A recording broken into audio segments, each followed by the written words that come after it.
الرحيم. الحمد لله والصلاة والسلام على رسول الله. يشكي سپاس و بێزانینی خۆمان ئاراستەی ئەم برا بەڕێزانە کە بەڕاستی لە ماوەی ڕابردووە زۆر مانوو بوون دەستەی کارگەڕی بە تایبەتی و هەروەها ئەو برا بەڕێزانیش کە تەشریفیان هێناوە، ئەو خوشک و برا بەڕێزانی کە تەشریفیان هێناوە، خی گەورە ئینشاءالله هەموو هەنگاوێکیان بکاتە ئەجر و پاداشت و وەکو دکتۆر خالدیش فەرمووی زۆر داوای لێبوردنی شەکەین لەوانی کە تەشریفیان نەهێناوە. دیارە برا بەڕێزەکانم ئەوەی کە لێرە تەشریفی هەیە بۆ ئەوە دانیشتوین کە غەم بخۆین لە وەزعی موسڵمانان و ئیسلام چ لە جیهانە چ لە کوردستانە بۆ ئاوا بەم شێوازەمان بەسەر هاتووە بۆ ناتوانین کاریگەر بین نە لە کوردستانە نە لە دەرەوەی کوردستانە. سیر بکەین هەر لە ئەندەنوسیاوە کە ڕێژەی موسڵمانان دەست پێەکە هەتا مەغریب، لە ئەندەنوسیا 230 ملیۆن موسڵمان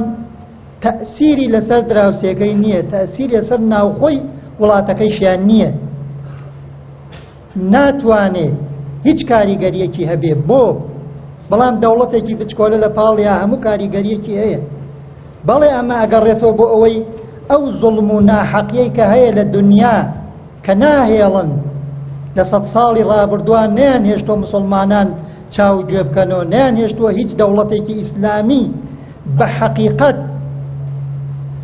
خەڵکە محرەمەکەی بە موسڵمان حکمی بکە، بەڵکو دەستێکی خارجی فەرمان ڕەوای بۆ داناوە و بەو شێوازە ئەوێ بڕوە. ئەگینە چ معقولە کە تۆ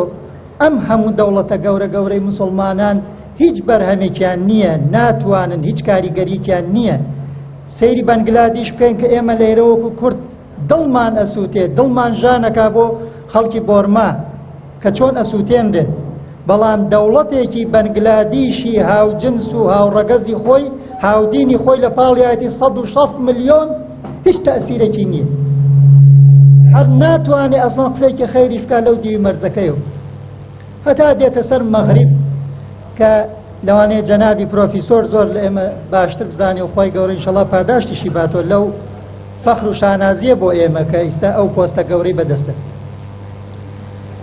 کەوابێ خەم خواردن بۆ وەزعی موسڵمانان لە جیهانە و لە کوردستانە ئێمەی وا لێ کردووە کە بیر لەوە بکەینەوە ئایا ئەم چوارچێوەی کە تایە ئەژین، ئایا ئەم تێگەیشتنەی کە هەمانە بۆ دین بۆ سیاسەت بۆ کۆمەڵگا باشە دروستە دروست نییە. ئەکرێ خۆ لەما ئێمە مراجعات بکەین، سەیری خۆمان بکەین.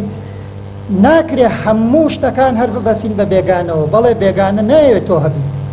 حەز ناکات تۆ وجودت هەبێ، بەڵام ئایا ئەکرێ هەموو شتەکانی شەر ببەسینەوە بێگانەوە؟ نەکرد. ئەبێ بەڕاستی ڕەخنە لە خۆشمان بگرین، ڕەخنە لە خۆمان بگرین کە ئێمە لە کاتێکا کە جیهان زۆر بە خێرا ئەڕوا، لە کاتێکا کە ئەبینین لە جیهانە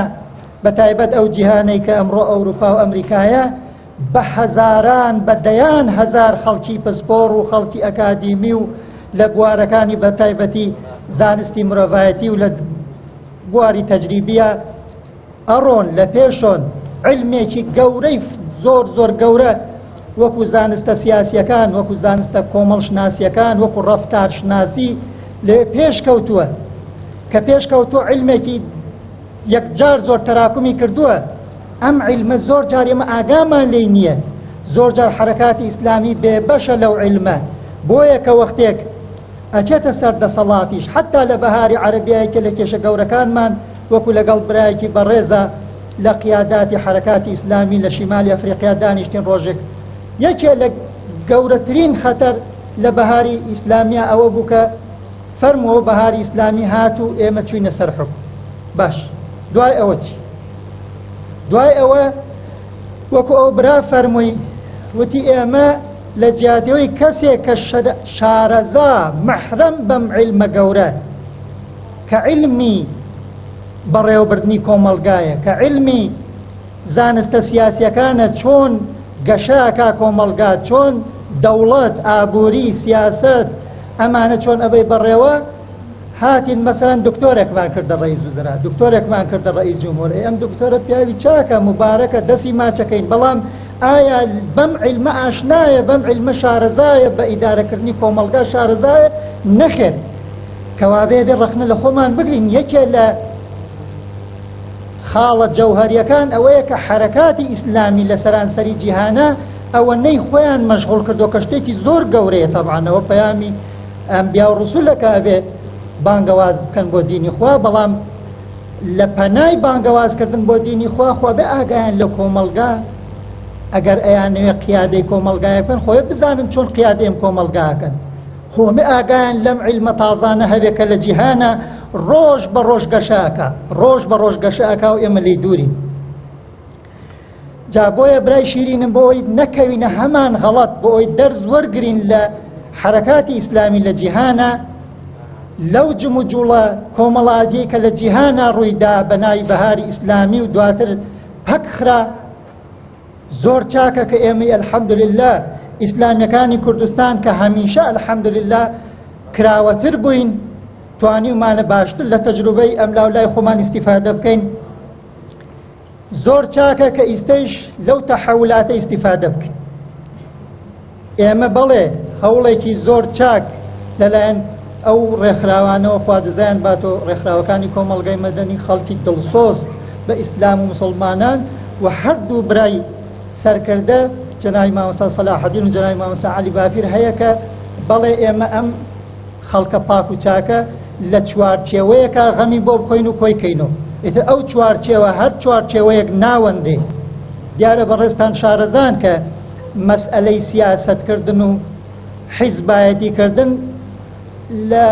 سەوابیتی دین نییە ئەم بەشێکە لە چوار لە ئەچێتە چوار خانەی مەصالحی مرسەلە بۆیە مادەم لە مەصالحی مرسەلایە ئێمە ئەتوانی عەقڵی خۆمان بەکاربێنین چ چوارچێوەیەک چاکە چ چوارچێوەیەک خزمەت بە ئیسلام و مسلمانانەکە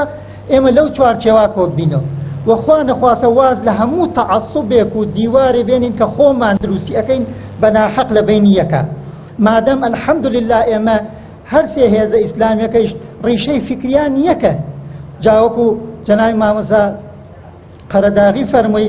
ئەکرێ وەکو جاری پێشووش عەرزمان کردن ئەکرێ ئێمە ئەم خەڵکەکە کۆیەکەینەوە ئەم وزە و توانای ئەهلی ئیسلامە لە کوردستانە کە بەنیازین ئینشاءالله لە یەک چوارچێوا کۆ بکەینەوە بۆ ئەوەی کاریگەرتر بین هەم لەسەر کوردستان و هەم لەسەر کۆمەڵگاکەی خۆمان و هەم ئەو وەزعایش کە لە کوردستانە هەیە وەکو مامۆستا عەلی بافیریش فەرمووی دڵنیا بن ئەگەر ئیسلامیەکان یەک بن